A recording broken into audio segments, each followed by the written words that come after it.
Tenemos tiempo para nuestra tertulia. Juan José García Escribano, buenos días. Buenos días también Pedro Antonio Ríos, Juan Ramón Calero. Buenos días. Enseguida esperamos también la incorporación de Javier Sins, que no le ha pasado alguna cosa a última hora. Esperemos que no se ha roto ninguna pierna nueva. Otra no, por favor. Va siempre motorizado en la bici, ¿no? Sí. Venga, que estamos terminando las elecciones, la campaña electoral de Aragón, y ahí va a haber... pero hay campaña electoral, ¿no? Sí, lo que pasa es que no tiene tanta relevancia como la tuvo yo la veo más en el Senado, ¿no? Sí. está más campaña en el Senado. Sí, Juanjo. Bueno, en el Senado y también en otros sitios, porque la verdad es que, bueno, visto que en Aragón parece que las cosas están bastante claras lo que va a ocurrir, pues yo creo que se está haciendo campaña nacional un poco, y bueno, sí se está haciendo campaña. Estamos en campaña permanente desde hace ya mucho tiempo, desde las elecciones del 23 estamos en campaña permanente. Lo que ocurre es que, la campaña es tan estridente y tal, que al final ya nos acostumbramos los oídos a los gritos y parece que no la vemos, pero sí está. Pues dicen que Aragón es el Ohio de España, ¿no? Sí, lo comentaban ayer. Sí, comentaban el estado modelo en el que todo lo que va a ocurrir en España ocurre. O sea, todo lo que va a ocurrir en Estados Unidos primero pasa por Ohio, ¿no? Pues los aragoneses se quejan, dicen que no, que ellos son aragoneses, no tienen nada que ver con Ohio. Siempre lo han dicho. Y que Zaragoza tampoco es la ciudad modelo, porque es la ciudad media, que también lo que ocurre en Zaragoza ocurre en toda España. Pero claro, en el resto de España no tenemos el asunto aragonesista, ni el partido aragonés regionalista. Nunca ha habido mayoría absoluta en las Cortes de Aragón. Y en las Cortes de Aragón nunca ningún partido, o sea, con lo cual... Nunca ha habido mayoría absoluta. Entonces yo creo que Jorge Azcón está jugando a ganador, creo que va a ganar las elecciones, y yo creo que Pilar Alegría, pues la pobre la han metido ahí en... Eso es un picadero, de carne. Va a salir hecha la pobre unos zorros. Y también le ha pillado un poco contrapié también. O sea, no pensaban que las elecciones en Aragón fueran a ser tan rápidas, sino que pensábamos que iban a ser el año que viene. De todas formas, el perfil, como yo creo que está poco medido, aunque en su día tuvo un peso... Hombre, ganó las elecciones municipales en Zaragoza. Fue la más votada. Sí, Pilar. Entonces, no, la ganó, fue la más votada. Todo esto es fruto... Pensando un poco lo del Senado que decías, pero Antonio, yo no sé si las cosas son fruto de la casualidad, pero qué casualidad que... Casualidades en política se dan poco, sí, ¿no? ¿sabes? Pues eso dijo. La casualidad es que ayer comparecía en esa comisión del Senado Francisco Salazar, que ha acusado de... Y menos para lo que iba, le preguntaron de todo. Le preguntaban por el tema de los abusos, qué casualidad, porque es el día penúltimo de la campaña electoral y claro, salió a colación la famosa comida de Pilar Alegría con Francisco Salazar, que si no le habías reprochado lo de tal, ¿no? Y que es el mismo día a su vez que sale Salazar y sale lo de Móstoles también con el alcalde del Partido Popular, que si una es concejala... Nadie ha aclarado en lo que pasó. Pero esto es casualidad, todo esto es casualidad. No es casualidad. Nadie ha aclarado lo que pasó en el Parador Nacional de Teruel. Pues parece que no pasó nada. Es verdad. Me he enterado yo al final. El Parador Nacional de Teruel es pequeñito y tal, como Teruel, que el Teruel es pequeño, igual que su torito, el Torico. Ahí en la Plaza del Torico. ¿Qué pasó allí? No me enteró. Al final no... Parece que nada. Diría alguien, es que nosotros somos unos caballeros. Bueno, llamaron al director incluso del Parador y ahí que hiciese algunas declaraciones a ver, es decir, estuvieron indagando, pero al final es que parecía que no había ocurrido nada, no pasó nada. O sea, que era lo de contadores de parchís, ¿no? Y comes una y cuentas 20. Pero no ha pasado nada, pero estamos hablando de claro, es decir, que consiguen el objetivo que persiguen, lo consiguen. Es decir, que ayer hagan comparecer para hablar de una pretendida investigación sobre un asesor que estaba ligado a Ábalos, un tal Coldo, y resulta que terminen hablando de una tal Alegría, pues la verdad... Son las estrategias de comunicación que llevamos desde hace mucho tiempo viendo, que es el reflujo, el influjo que tenemos de Estados Unidos, Y eso claramente es lo de llena la piscina de mierda, informativamente hablando, y luego pues ya veremos a ver cada uno por dónde tiramos y eso. Entonces, tú estás derivando de los problemas de verdad, eso que siempre se dice, los problemas de verdad, pero que parece que son los que menos importan en realidad. Entonces son esas otras derivadas las que realmente en las que se pone el foco, ¿no? Entonces dices, bueno, es una estrategia de comunicación que funciona y cada vez más les funciona a los más radicales, ¿eh? Entonces es tensionar todo ese elemento informativo en el que es una cuestión más visceral y al final es eso, decir, pero ¿qué corcho está pasando aquí? Me alejo de la política, no me representan, eso de no me representan, y entonces al final las derivadas son para extremos. Sí, pero claro, es que está la máxima esa del periodismo de que la verdad no te estropee una buena noticia. Un buen titular. Un buen titular. Y entonces, claro, eso es lo que habría que analizar a fondo y lo tienen que hacer más bien los sociólogos y los filósofos. ¿Qué es la posverdad? O sea, ¿qué es la mentira? O sea, que la mentira aceptada socialmente. Y entonces, claro, con eso funciona. El problema de los políticos es que ya no tienen miedo a la mentira, sino porque antes cogías a un político una mentira y se le caía el pelo y se acababa su vida política. Ahora no. Ahora las mentiras, bueno, eso es fake. Y cuando las pillan, han pasado 3 meses y ya Ni no... siquiera, ahora es que también esa transformación, desde el punto de vista periodístico, el análisis que hacemos es el mismo ahora, en el que dices, ¿cómo que una mentira alejada en el tiempo? No, cuando tú ves que unos matones le han pegado 10 tiros a uno por la espalda, en directo en las cámaras, y te dicen que no es verdad, que era él el que amenazaba, que era un terrorista doméstico. Encima la palabra terrorista, o sea, es que no es una posverdad, es otro elemento. La mentira absoluta. Cuando estamos, por ejemplo, en una cárcel de un país sudamericano dictatorial, dicen, se ha muerto suicidado en la cárcel tal persona. Dice, ¿de qué ha muerto? Dice, no, de 3 tiros en la espalda. Pues se suicida de 3 tiros en la espalda. Pues eso.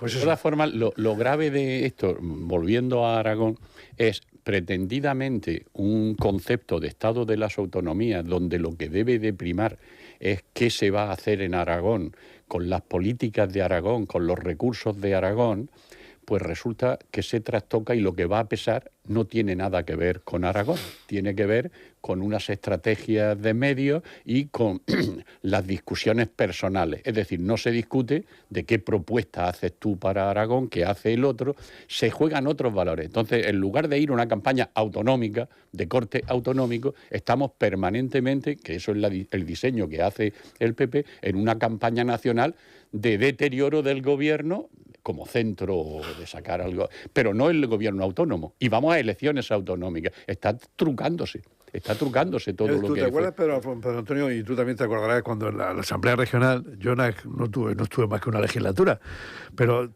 intentábamos que los debates fuesen de asuntos de autonomía. Y lo conseguimos en una parte. Pero cuando nos teníamos que salir y hablar de... Entonces decía, bueno, no es un asunto de competencia de la comunidad autónoma, hablábamos de política general. No, y entonces decía Pedro Antonio, o decía yo, los portavoces decían, pero son de interés regional. No son de competencia regional, pero son de interés regional. Pero estábamos en plena crisis industrial de Cartagena, estaba todo lo que era la salida de fertilizantes, la salida de Peñarroya, el problema de Bazán, era un problema industrial y no sé si estaba llegar ahí de ministro de Industria. Claro, teníamos que centrar en la política industrial, pero la tenías que justificar en el interés regional. Que en eso estábamos de acuerdo. hasta Ortiz estaba de acuerdo con Ramón Ortiz. Sí, es muy difícil en la Asamblea también escapar y decir solo asuntos regionales cuando hay asuntos nacionales que efectivamente inciden. Pero yo creo que estamos viviendo en un mundo donde realmente la inmediatez es lo que está primando, el presente continuo, con lo cual las noticias se generan, se eliminan prácticamente al día y van cambiando, y sobre todo la gente no termina de reflexionar sobre ninguna noticia, con lo cual al final lo único que ve es un flash de una titular que sale normalmente ni siquiera en los periódicos tradicionales o en los medios tradicionales, sino que sale en una red social y sale pues con los intereses que esa red social pueda tener. Entonces, en ese sentido, es verdad que hemos perdido la presencia de la verdad dentro del debate público. Fíjate, por ejemplo, algunas mentiras son muy importantes. Mira, la regularización de inmigrantes. Se dice, y lo dicen con una seriedad que da vergüenza.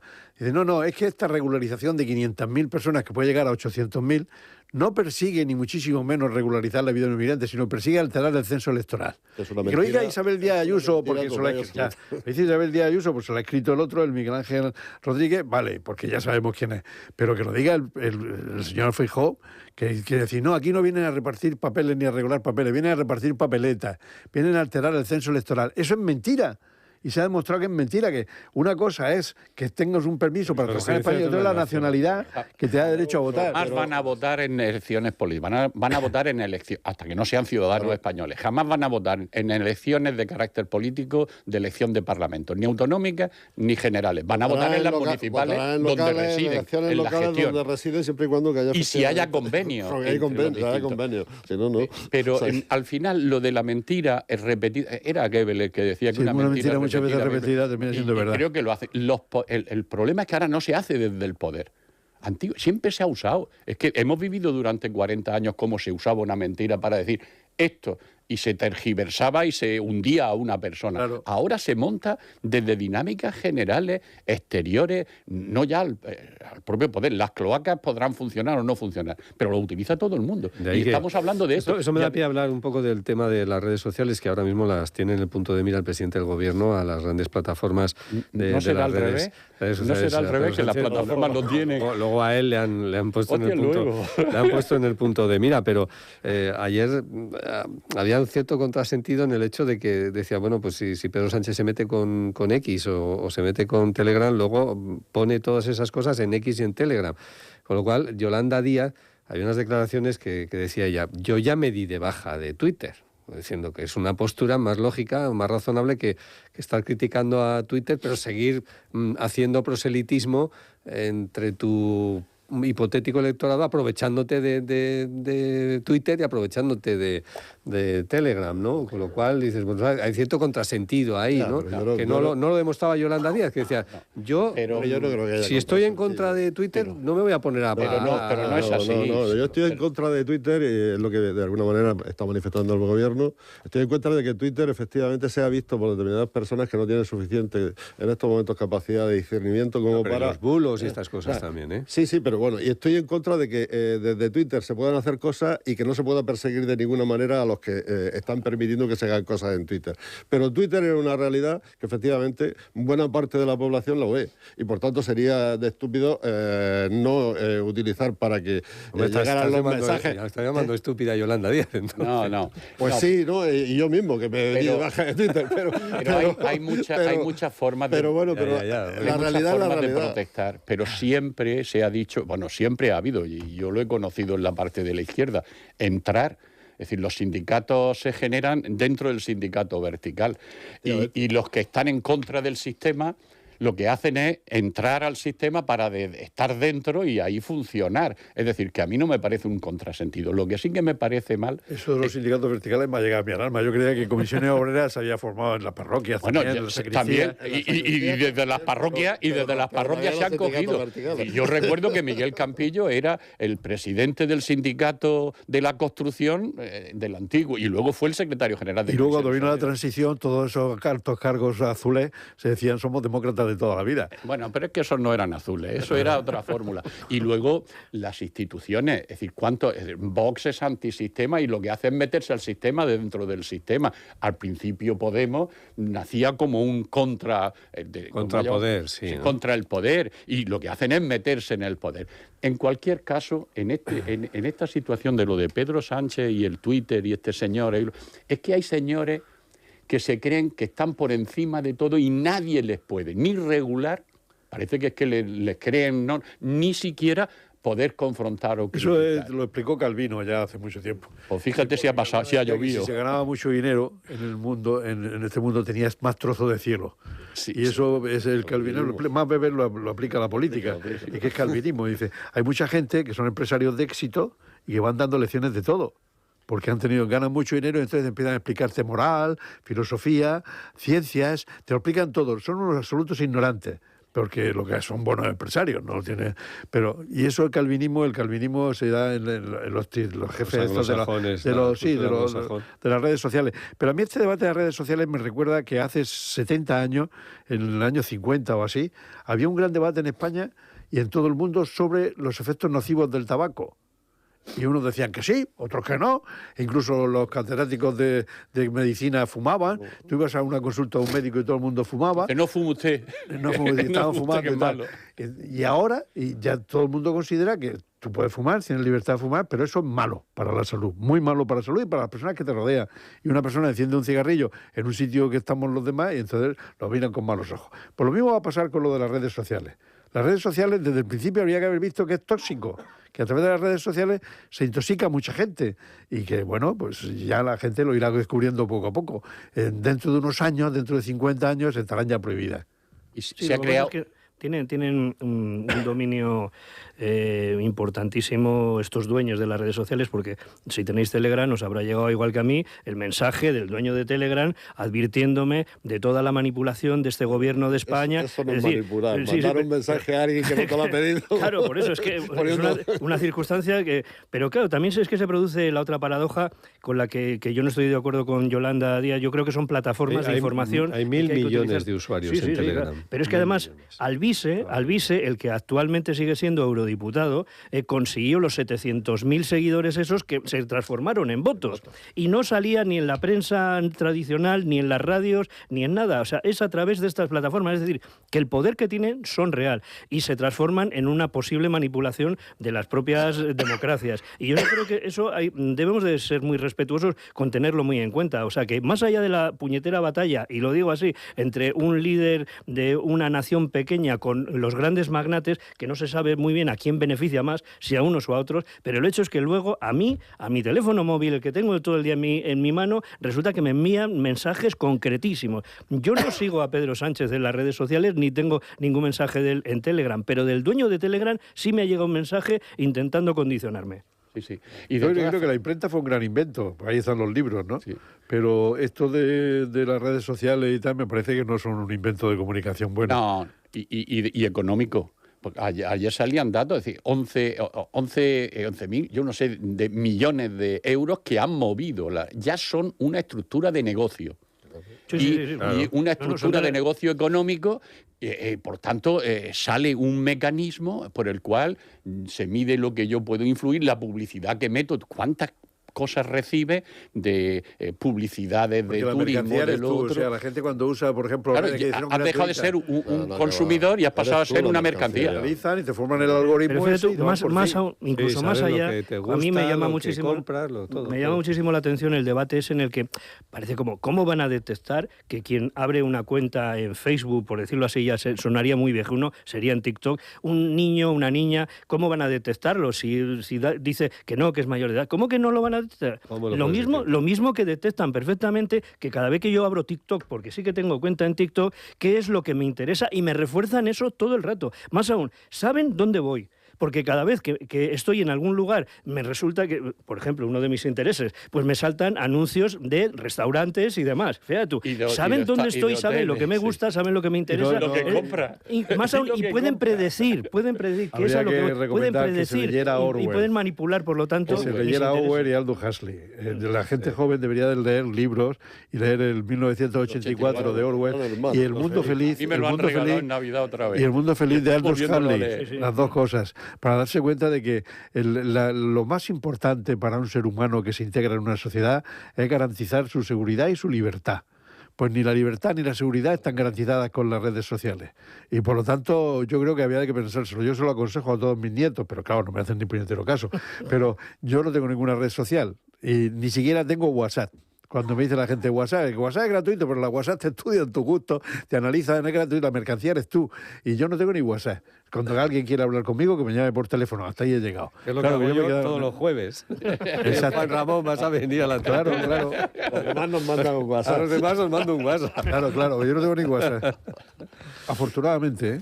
No, tienen unas ventajas, yo creo que extraordinarias. A mí me parece que, desde el punto de vista de los periodistas, pues es fundamental. No podríamos vivir ahora mismo, yo creo que ni sin redes sociales, entre las que incluyo WhatsApp, Telegram y demás. Por ejemplo, anécdotas tontas, pero Telegram te puede dar mucha más calidad cuando tú quieres enviar fotos. Algo tan sencillo como eso. Y resulta que con WhatsApp te tienes que poner en HD, tal, pero que luego además la información normal en la que tú estás elaborando cualquier información y dices, ¿cómo era aquello que...? Y lo buscas y lo puedes buscar inmediatamente. Siempre tienes que consultar fuentes que sean que puedas verificar, ¿no? Pero que dices, es impresionante. Y ya la vuelta de la vuelta es lo de la inteligencia artificial. Porque de verdad que está siendo una auténtica revolución. Y todo lo que buscas ya no te sale la Wikipedia, ya te sale la inteligencia artificial. Cualquier informe que quieras hacer ahora desde el punto de vista periodístico... Hay un problema ahora en las propias investigaciones. En la propia universidad se está viendo las ventajas, las amenazas, las dependencias que genera la IA. No se puede negar la existencia de las redes sociales, la existencia de Internet y la existencia de la inteligencia artificial. Yo creo que vamos a tener que convivir con ello. Viene para quedarse. Lo que hace falta es regularla. Hombre, yo por tiempo nos queda estar en el convento, me puedo permitir el lujo de no... Voy a dar una noticia negar que existen. Va a dar una noticia, primicia. Venga, primicia. Nosotros estamos utilizando la inteligencia artificial para hacer encuestas. En estos momentos, cuando llaman a algunos teléfonos de nuestra región, lo que pasa es que nosotros los identificamos. Decimos que está haciendo una encuestadora virtual. Y lo decimos, no sé si lo entienden o no lo entienden, pero decimos que le están haciendo una encuesta con una persona que no es persona, que es la inteligencia artificial. Es un monstruo, de eso sí, un robot.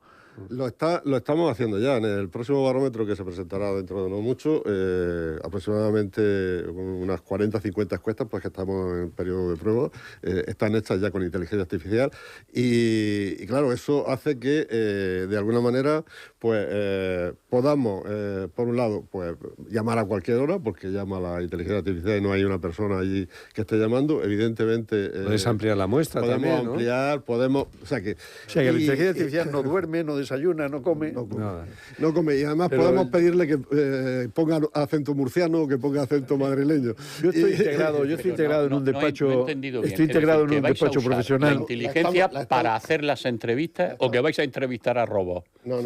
Vamos a ver lo que dicen los robots. Vamos a utilizar la inteligencia para hacer entrevistas, la estamos utilizando ya. Entonces, la inteligencia artificial, en principio, en lugar de encuestadores, llamarte por teléfono el ordenador tú lo distingues. Si es de verdad, si es de carne y hueso. Eso ya lo hace Hidroeléctrica, ya lo hace Telefónica. Se distingue bastante bien, ¿no? Aquí lo que pasa es que incluso hemos tenido que pedirle a la inteligencia artificial que no sea suficientemente empático, porque a veces cuando le preguntábamos a la gente, dígame usted cuál es su situación personal, y decía muy mala, entonces decía, ay, qué pena, no sé qué.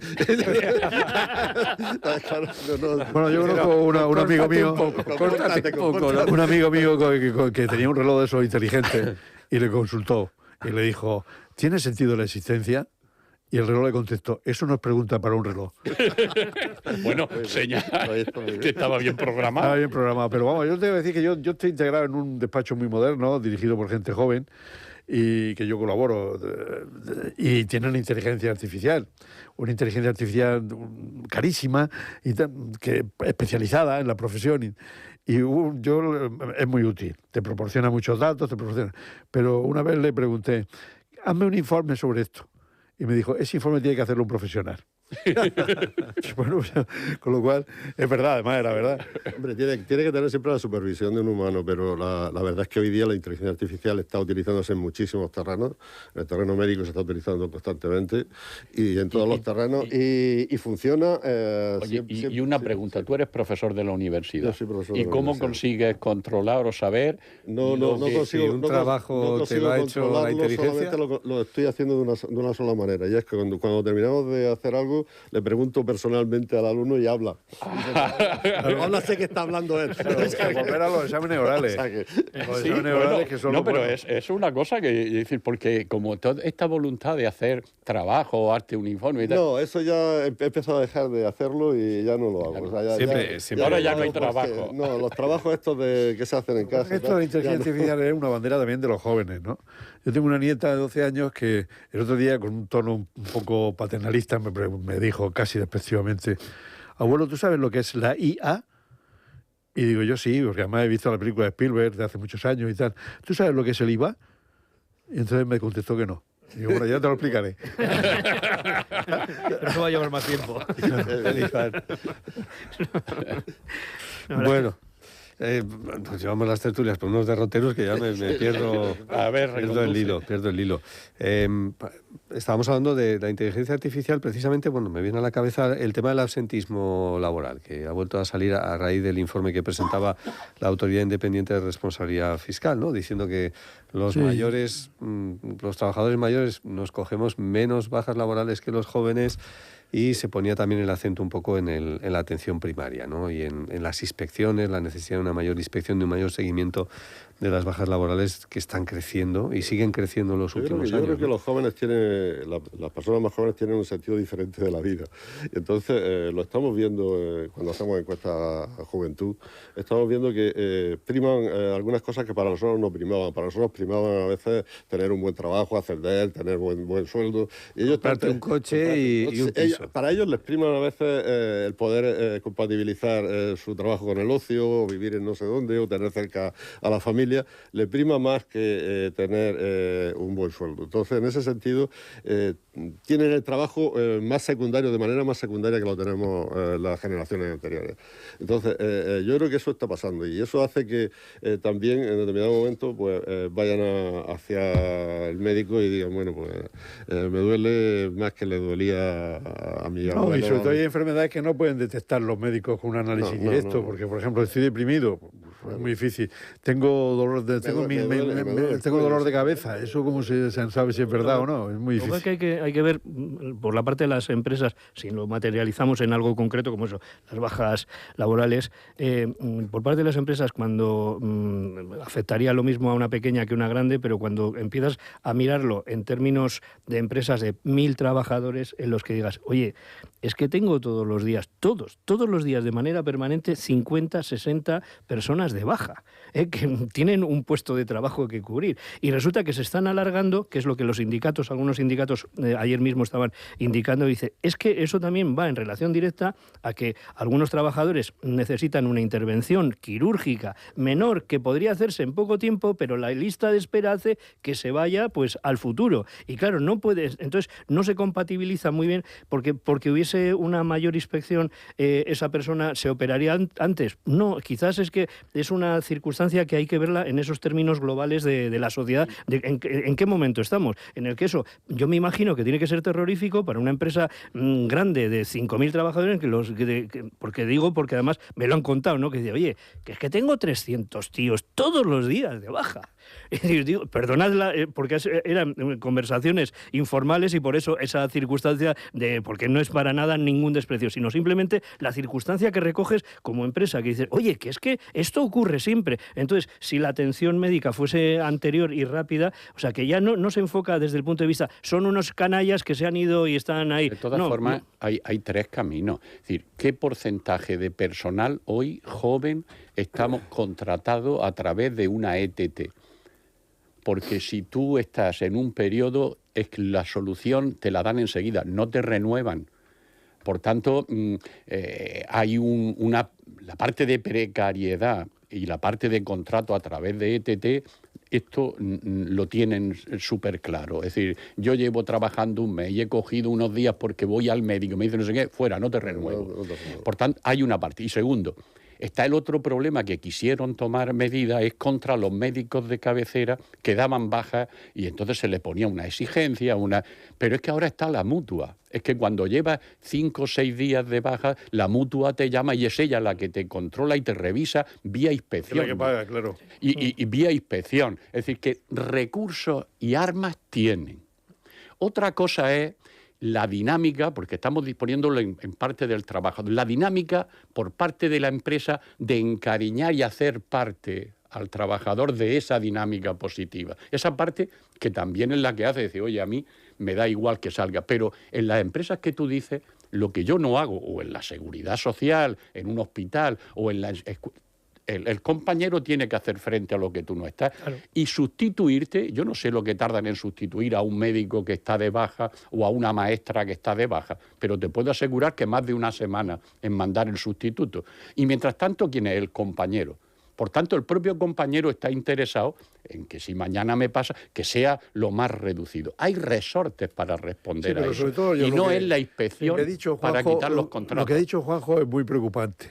Es decir, la mentalidad de los jóvenes, ¿no? De que consideran que es mejor anteponer el ocio, la conestación con la vida, conectar con la vida privada y con la vida familiar. Yo creo que es un problema también educativo. Creo que debíamos de recuperar lo que decía Felipe González. Decía, hay que recuperar el gusto por el trabajo bien hecho. Es decir, el hombre occidental es un homo faber, es una persona que debe trabajar, que debe sentirse realizado en el trabajo. Y también en las empresas, y eso lo has apuntado tú y me estoy completamente de acuerdo, deberíamos también entender que los empresarios deberían hacer partícipes a los trabajadores del proyecto empresarial. Es decir, que lo considerasen como algo suyo. Es decir, que la empresa no fuese un campo de batalla del trabajador contra el capitalista, sino que una coordinación de verdad de factores de producción, entre los cuales está el trabajo y también el empresario, para conseguir colocar bienes y servicios en el mercado, que es la definición de empresa desde el punto de vista económico, pero que ahí participen.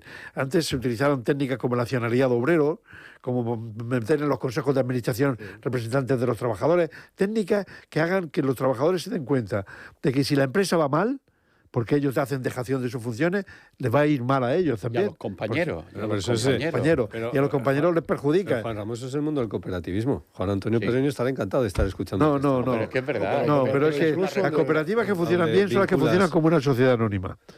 Esa es una regla general.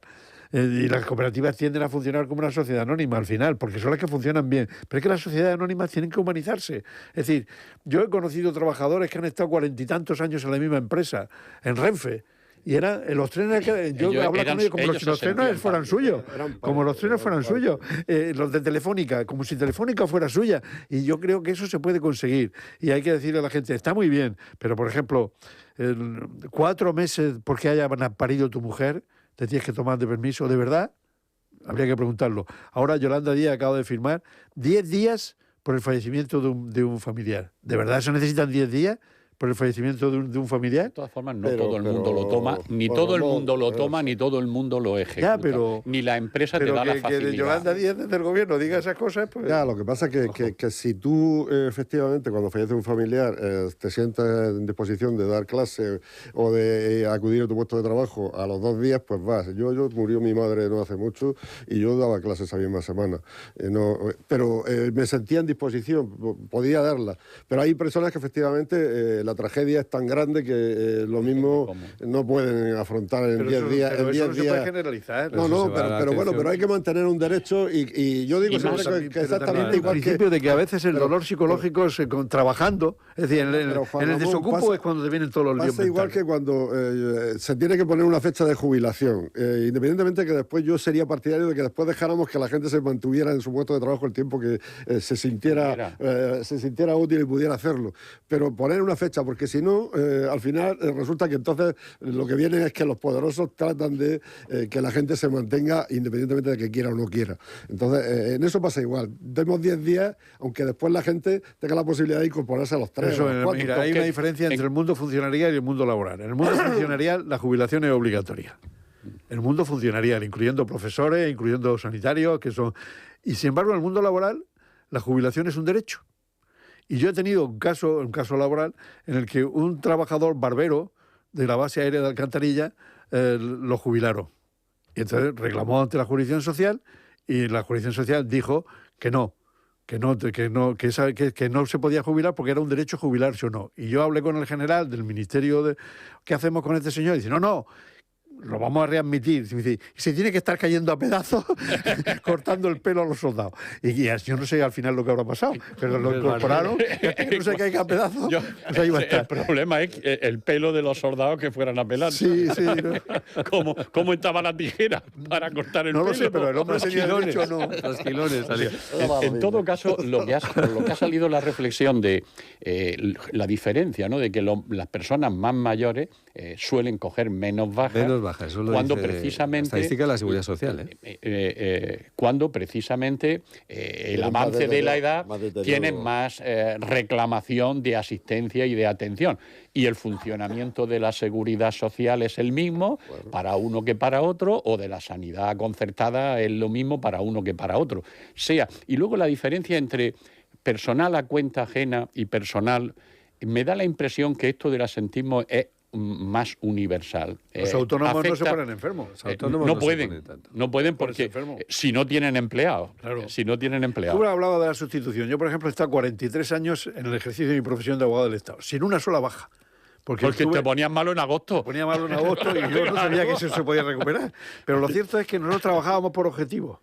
Si tú te dabas de baja y dejabas de ir un día a trabajar, nadie te resolvía los problemas. Tú tenías que llegar al día siguiente y entonces te veías tu mesa lleno de papeles y tenías que resolver tus asuntos. Entonces, claro, eso pasa también. Porque yo tenía interés en que eso funcionara bien. Yo creo que había que animar a la gente a que saber que el trabajo no es una maldición bíblica. El trabajo además dignifica. Y el tiempo libre hace que le den más vueltas al coco. Tempo libre, lo que hablan los italianos. Es decir, tú tienes un dolor, vete a trabajar. Es el típico ejemplo del payaso que está haciendo un circo y se entera que acaba de morir su mujer y tiene que salir a hacer reír a la gente y sale. El otro día salió una entrevista de una persona que lo tuvo que hacer. Y sale y no pasa nada, al contrario, tu trabajo es tu trabajo y es sagrado. Pasa que eso es difícil muchas veces. Que te ponía malo en agosto. Yo he tenido 2 o 3 enfermedades graves, tuve a lo largo de esos 43 años de alguna infección y tal, siempre en agosto. No sé lo que me pasaba. Es que lo vas dejando para después. Lo vas dejando. No sé cómo me partí una pierna una vez, me partí una pierna, me lo partí en agosto. Pero claro, me duró septiembre. Y entonces lo que hice es que me quedaba en casa, pero me llevaban las carpetas a casa. Yo las hacía, las grababa después y venía un conserje y se llevaba los asuntos. No iba a juicio y estuve un mes sin ir a juicio, pero sí resolviendo asuntos. Lo que estábamos hablando ahora con Juanjo es esta cosa nueva que se está estudiando que se llama procrastinar, que es dejar para después. Eso en la parte joven se está dando mucho, ¿no? ¿Qué es eso, procrastinar? Pues aquello que decíamos de para mañana. Hoy no se fía, mañana. Hoy no se trabaja, mañana. Y lo de Escarlata O'Hara. Bueno, ya lo pensaré mañana, ¿no? Eso, más o menos. Javier. No, que una cosa es los derechos laborales o no que puedas criticar, lo digo por lo de Yolanda Díaz que comentabas, el aumentar los días y otra cosa es esa circunstancia que se está describiendo en las empresas, que es el absentismo, ¿no? El absentismo, que pueda ser ese absentismo que se mezcla igual también con lo de las bajas laborales y claro, lo del absentismo sí que ocurrió una circunstancia peculiar que fue durante la pandemia, pues que había menos absentismo. También es verdad que mucha gente pues estaba en ERTE y todo esto, pero que esa cosa de decir, corcho, a ver si, aunque esté enfermo, voy a ir a trabajar, no vaya a ser que me echen, ¿no? Entonces, pues, ese histórico sí que hace reflexionar sobre algunas circunstancias que se puedan... Pero esa otra perspectiva que daban los sindicatos a mí me parecía interesante. Es que eso, si tú seas joven o mayor, si tienes que operarte de algo menor, pero tienes porque te impide ir a ejecutar tu trabajo, pues eso, pero claro, a la empresa, tú no tienes los puestos de trabajo duplicados. Y no estamos hablando en ese caso de empresas, por ejemplo, grandes, que todas son tecnológicas. La robotización, tienes a una persona que está gestionando, tú no lo tienes duplicado. Entonces, si esa persona no está, no puedes parar esa línea. Claro. ¿Cómo corcho lo haces? Entonces, es la repercusión que está teniendo en la parte económica importante de las empresas y yo creo que así lo están reflejando desde la CROEN y desde muchas patronales. Hay una realidad empírica que no se dice y no está en las encuestas. Y es que el trabajador que se da muchas veces de baja terminan sin puesto de trabajo. Sí. Eso es porque las empresas al final dicen, bueno... No renuevan y este es muy enfermizo. Es como si tú fichas a un jugador de fútbol y está siempre lesionado. Pues será muy bueno, pero si no te sirve... Eso tiene que hacérselo mirar el Madrid, que tiene ahí unos cuantos. Adiós, otra puerta. El Madrid y el Barcelona, sí, también. Bueno, pues estamos terminando la tertulia en esta jornada. Estamos hablando un poco de la tónica de por dónde van las cuestiones hoy. Hay una cuestión que sí que simplemente a manera profética, ¿no? Estamos metidos dentro de un debate, hemos estado metidos dentro de un debate sobre la conservación de las líneas ferroviarias de alta velocidad. ¿Qué os apostáis a que de aquí en adelante vamos a abrir el melón de la conservación de las presas y los embalses en España? Es que se debe de abrir. es que la obsolescencia y la dificultad... Hay en la presas que ahora mismo en llenas, Andalucía al 100%. claro, es que la mayoría de las presas llevan un tiempo... desaguando y no dan abasto de lo que de la época de Franco. Casi, no sé cuántas se han hecho después. Porque los socialistas cuando llegaron al poder decían que ellos no hacían presas, que eso era cosa de Paco Alborán. Pues también hicieron, también hicieron. Habla con Pepe Borrell, que verás tú... No, pero aquí se aprobó el plan de defensa de defensa contra la avenida de aquí. Sí, a ver cuántas hicieron, porque en el Segura se hicieron una cantidad grande de presas. Pero después de convencerlo, que costó trabajo en las Cortes convencer al grupo socialista de que no solamente había que hacer autopistas, también había que hacer presas. Y luego, en cuanto al AVE, hay una discusión que en España tenemos un concepto de ahora va a ir 25 minutos el nuevo en más todo. Tarde. ¿Por qué esa obsesión de AVE en todo sitio y en todas las ciudades? Cuando había trenes de altas prestaciones que puede ir a 250 kilómetros por hora y que lo hubiese resuelto. Aquí nos obsesionamos todos queríamos un AVE. Lo vamos a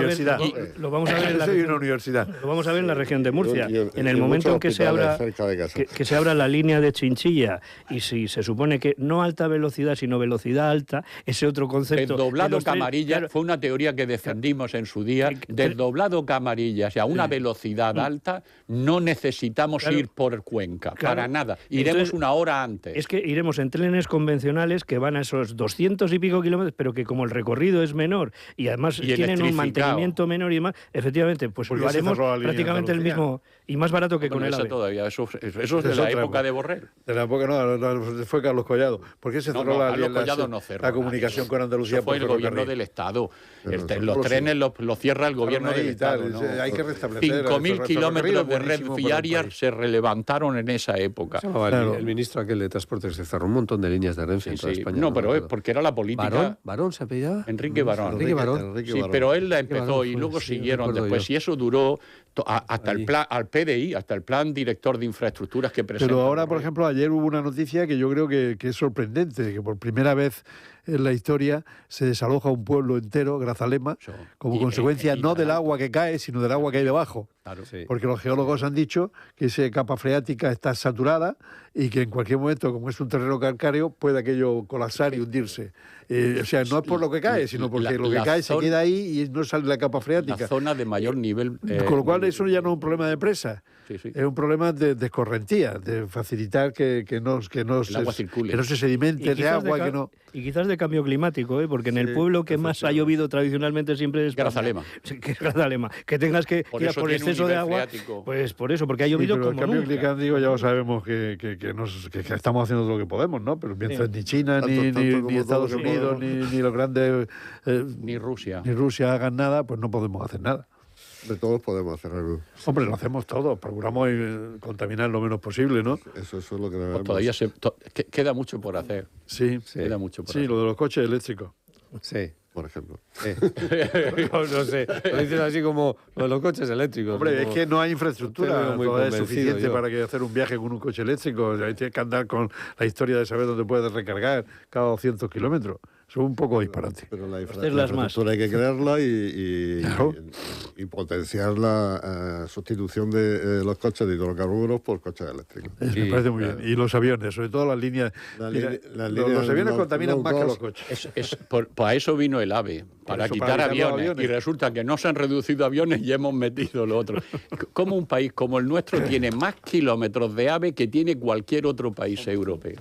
Somos el segundo después de China con más líneas. Bueno, es que China tiene 1.200 millones de ciudadanos. Empezamos con Sevilla en el 92 por una cacicada de Alfonso Guerra, que Sevilla era Sevilla y tal, y Sevilla está ahí al lado del Guadalquivir. Es por aquello luego ya todo el mundo ahora Cataluña era la Expo del 92. Era el lanzar Andalucía frente... Era el pulso territorial. Cataluña, eso fue. Y Puyol tuvo que tragar diciendo... Y se han quedado porque Puyol, como quería irse antes para Francia... Con el tema del coche eléctrico seguimos de error en error. Yo creo que es mucho más inteligente la política que se ha adoptado en Francia. Si queremos terminar realmente con los coches más contaminantes, ahora mismo, ¿quién tiene los coches más contaminantes? La gente que no puede cambiar de coche, que tiene unos coches muy antiguos. ¿Qué han hecho en Francia? En Francia han conseguido una línea de unos coches pequeñitos eléctricos que ofrecen a las personas con rentas más bajas que tienen coches muy antiguos. Y le dicen, mire usted, si usted que cambia el coche por 100 euros al mes, le alquilamos con opción a compra este coche durante 4 años. y dentro de 4 años, si usted está contento, usted compra este coche. Sí, pero compra que... Me parece una política pero, mucho más... la cuota esa final de los 4 años? No, los 4 años la cuota final son 30.000 euros. No, pero bueno, quiero decir que da muchas facilidades el Estado en Francia para que las clases más desfavorecidas puedan acceder, y son los que más se están contaminando. Las empresas españolas de automóviles ya, ¿eh? Sí. Claro. Para ayer hablábamos con el portavoz de Facundo y decíamos, oye, ha desaparecido el achatarramiento del plan, en este plan nuevo. Dice, claro, porque la mayoría de las personas que compran un coche eléctrico son personas que no tienen coches antiguos y que tienen cierto poder adquisitivo. Luego, entonces, ¿qué estamos haciendo? Y ahí sigue el parque antiguo. El parque antiguo es el más contaminante. Los coches antiguos donde están, y están en la zona donde económicamente es menos poderoso. Venga, claro, sí. Muy bien, de eso hablamos. Pedro Antonio, Pablo, Javier buen fin. Nos cuesta irnos, ¿eh? Nos tenéis que... Sí, ya os veo. 10 menos 25. Tenemos al consejero, además, de Medio Ambiente, precisamente, esperando para charlar con nosotros. Ahora le pregunto por los coches eléctricos. Las últimas noticias.